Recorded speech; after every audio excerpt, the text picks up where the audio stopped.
আমার বাড়ি হলো ভাই কিশোরগঞ্জ ভৈরবের বাড়ি বুঝছেননি।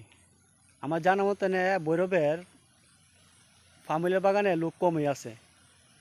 মানে তো আমি ভৈরবের মধ্যে আমি জানা মতন আমি একেই আছি ফার্মিলের বাগানের মধ্যে। ভাই দেখেন, পেটের দায়ে ভাই সব কাজে করুন লাগে, পরিস্থিতি শিকার ভাই।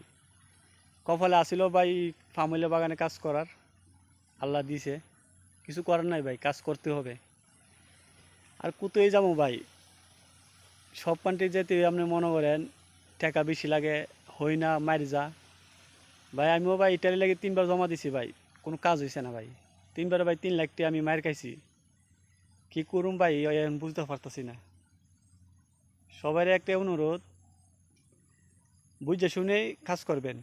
যে যেখানে যান বুঝবেন, তারপরে যাবেন। আমার মতন কষ্ট করার মতন এরকম আমি